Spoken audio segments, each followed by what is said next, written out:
The Seattle Seahawks just showed that they are going all in by the latest coaching moves that the Seahawks have made. I'm not just talking about the big hiring that they made today, although I do believe that that was a smart hire for Mike Macdonald and this staff.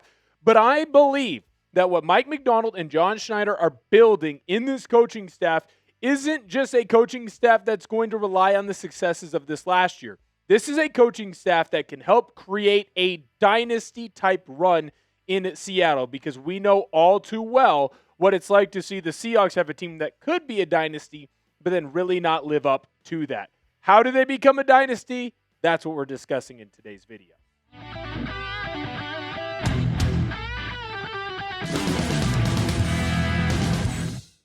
This is Seahawks Today. I am your host, Will Ortner, and earlier today, Pete Thamel reported that Northern Illinois head coach Thomas Hammock was going to move over to the NFL and be the running backs coach / an offensive assistant for the Seattle Seahawks. And I think that this is a fantastic hire by Seattle. One, because you're getting someone who has played the sport, understands what it's like to be a big-time player in the game of football. He's also a proven winner, shown that he can be a leader of men. But more importantly, I think that Mike Macdonald is assembling one of the best staffs when it comes to a coaching staff in recent memory. Mike Macdonald knows what he's looking for. And when he makes a hire, he goes out and he hires coaches that are going to build upon the systems that he has put into place to get the most out of this coaching staff. What do I mean by that? We'll go more into Hammock and we'll go more into the other big coaching hirings in just a minute. But make sure that you hit that sub button. We are rapidly closing in on 85,000 subscribers. We're just a little over 200 away. Help us get there. Hit that sub button. You're going to be covered throughout the entire year of 2026 on the Seattle Seahawks. Any news, rumors, free agency buzz, trades, any of that kind of stuff, we're going to have you covered. So make sure that you hit that sub button. I love the hiring of Thomas Hammock because I believe that he gets the most out of his players. And I think that when you look back at his time at Northern Illinois, you are really going to see how well he performed. Now, I understand that when you take an initial look at the coaching record, you're going to say, Will, 35-47 is not very good.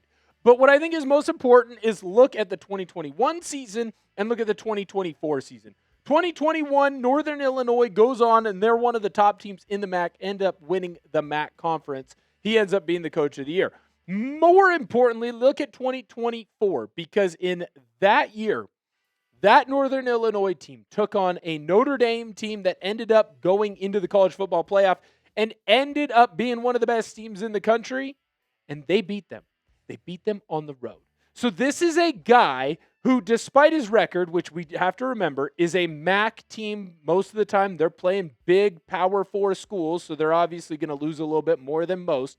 But you have a guy here who's getting the most out of his players, who's teaching his players how to go out and win, who's showing to his players and his team how to be successful.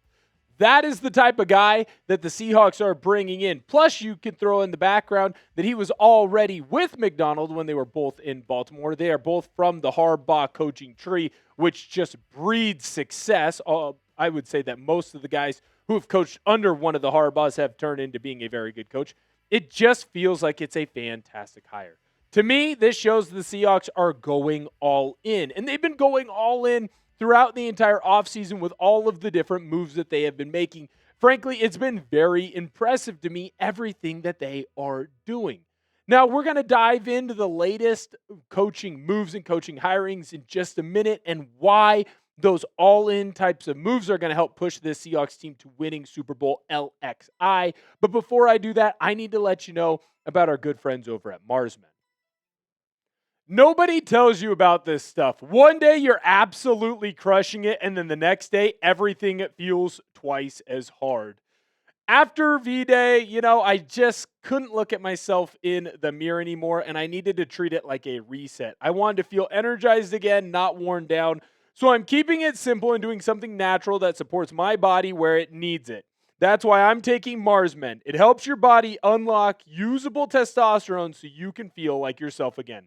Check out mengotomars.com to get 50% off for life plus free shipping and 3 free gifts.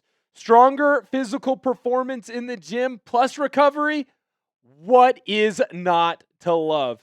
Marsmen supports healthy T levels, energy, and stamina with 8 natural, clinically dosed ingredients, including vitamin D, zinc, and boron. The best part, there's a 90-day money-back guarantee, so there's no risk. Worst case, you don't absolutely love it and you get your money back. But over 91% of users report higher energy levels. Thousands of guys are feeling incredible results. Just check out the reviews on the website to see for yourself. For a limited time, our listeners get 50% off for life, plus free shipping and 3 free gifts at mengotomars.com. That's mengotomars.com for 50% off and 3 free gifts when you check out. After you purchase, they will ask you where you heard about them. Please support our show and tell them Seahawks Today sent you. Shout out to Marsmen. Absolutely love them. So let's dive through all the latest Seahawks coach hirings. And we're going to start with the offensive coordinator because, frankly, he's going to have the biggest impact on what this offense is going to look like in Brian Fleury. To me, when you bring in a guy like Brian Fleury, you are looking to build upon what the Seahawks already was offensively. Look at what Fleury can do for this squad because he is a disciple of Shanahan, obviously coming from San Francisco. People forget Clint Kubiak, obviously a disciple of Shanahan, and the offense that he has created is the one that Mike Macdonald wants to run, which of course is a version of Kyle Shanahan's.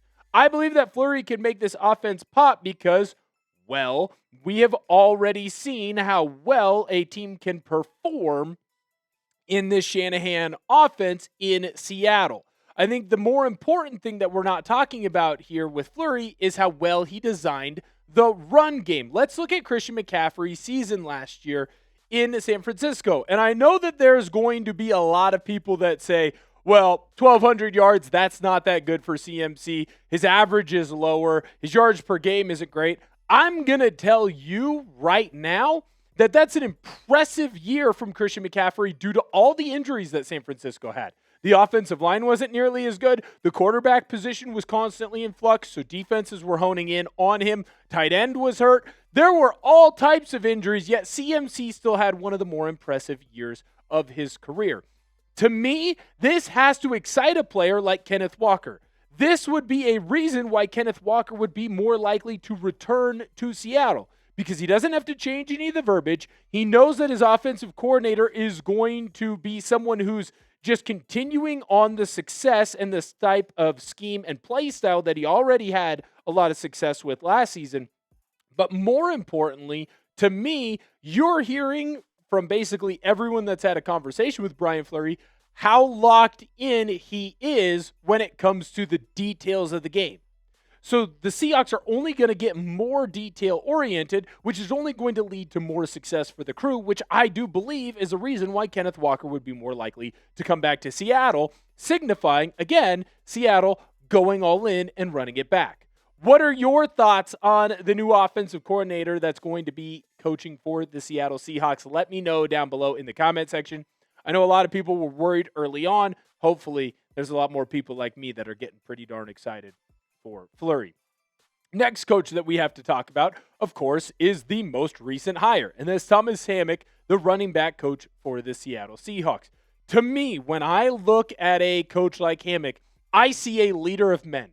Do you realize how impressive you have to be as a coach to be able to get a bunch of MAC players, a bunch of guys who aren't even ranked, right? A bunch of guys who do not have stars to their name, to get them to go into Notre Dame and beat up on the Fighting Irish and get a victory on the road?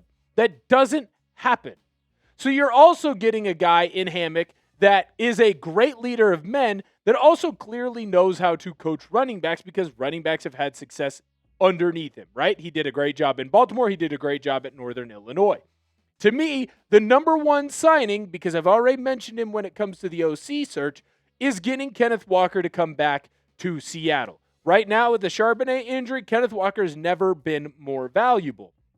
So if you have a coach that can be a leader of men at that position, while also clearly showing what needs to happen moving forward for that running back position to have as much success as possible, well, I feel like you're going to get Kenneth Walker back, because if I'm Kenneth Walker, I want to play for those two guys. Next, we're going to talk about Daniel Stern. Now, he's going to be an offensive assistant for the Seahawks. It does look like he's going to kind of dive in a little bit as well into the passing game and be a passing game strategist. I already told you guys how I believe that it was highway robbery that the Seahawks were able to go out and get him. I still believe that this is one of the sneakiest smart hires of the 2026 NFL offseason, because a lot of casual people, a lot of casual fans are not going to realize how big of an impact Daniel Stern has had at the quarterback position in Baltimore. When we look at the last 4 years for a guy by the name of Lamar Jackson, ever heard of him? He's been pretty darn fantastic when he's been on the field. In fact, 2023 and 24, when he was 100% healthy, you are looking at some of the most impressive seasons that we have seen a quarterback have in the National Football League. And Lamar Jackson is also a multi-time MVP.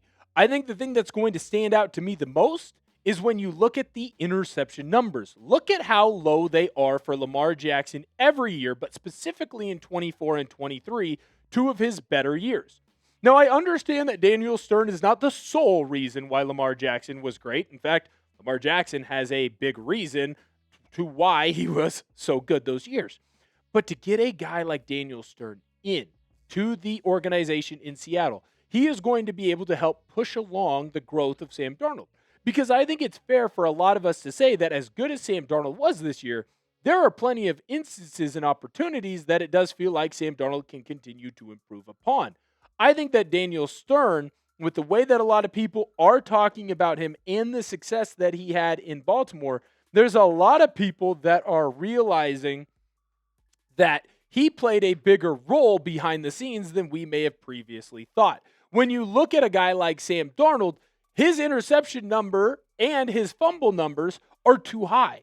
Well, I think Daniel Stern can help bring that down just a little bit. And that's what's going to be most important when you look at this crew. I think that Daniel Stern is going to help push Sam Darnold forward, a guy who just got the Seahawks to the freaking Super Bowl. So imagine how good this offense can continue to be if we can limit the turnovers of Sam Darnold. Daniel Stern's the perfect guy for that. Speaking of perfect things, go in and get yourself some St. Patrick's Day merch. Look at this sweet freaking t-shirt that we got, the Seattle Drinking Team. They are so freaking cool. Going to be the talk of the town. Plus, you do not want to be out on the town on St. Patrick's Day and not be wearing green. You don't want to get pinched. I hate getting pinched too. You can go pick yourself up one at chatsports.com/SeahawksGreen. Here's the nice thing. They're very affordable as well. $29.99. Go pick yourself up some today. We're going to have the link in the comment section and description of today's video. Super easy. Click that button. Take you right to where you need to be. You go grab probably the coolest t-shirt in the land. The last big coaching hire that I want to talk about is Zach Orr. He is going to be the inside linebackers coach for the Seattle Seahawks. And I understand that there are a lot of people that are going to have some misgivings about Orr, and I completely understand why. When you look at him at his last stop, he was the defensive coordinator for the Baltimore Ravens, and to say that the Baltimore Ravens defense wasn't very good is kind of an understatement. It's also important to note here with a guy like Orr, he has previously coached with head coach Mike Macdonald. Mike Macdonald would not hire Zach Orr if he did not believe that he was going to be someone that could help improve this coaching staff in Seattle. I believe that Orr is a good coaching hire because when he was DC, other than just this year, you saw Baltimore, while they may struggle early, they had success later on. And when Baltimore was healthy in the secondary, they were pretty darn good under Orr. Orr is the type of coach who can step in as an inside linebackers coach, and while I do believe he's only going to be here for a couple of years, he can help push Ernest Jones to that next level. If Drake Thomas comes back, push Drake Thomas to that next level. Or whoever Seattle brings in to be that will linebacker, possibly Tyrese Knight, a free agent. Wherever Seattle decides to go, I think that Orr is a fantastic linebacker coach. And I believe that he can help take this defense, and I can't believe I'm going to say this, to another level. They're going to be able to go up another gear that I previously would not have expected this team to be able to go up. That's how stinking good he is as a coach. The dynasty has just begun in Seattle. We have the perfect guy as the head coach to handle the team and get them into a position where they need to be. John Schneider knows what it's like to have a dynasty right in his grasp and not be able to realize it with the Legion of Boom. He's not going to make the same mistakes. So he and Mike Macdonald are going all in on this Seahawks squad. You are going to see the Seahawks pay for big name free agents to keep in Seattle, Kenneth Walker, and I think you're going to see them be a major player in the trade market. The way that they went after and built this coaching staff, the beginning is now when we talk about the Seahawks dynasty, because I do think that Seattle will be the team of the 2020s. Let me know down below in the comment section, do the Seahawks have the best coaching staff in the National Football League? Yes or no? I'm biased. My answer is yes. I'll tell you that right now. Let me know your opinion down below. Make sure that you hit that sub button. Like I said, we're rapidly closing in on 85K. Want to get there as soon as possible. Thank you guys so much for viewing today's video, and I can't wait to see you next time.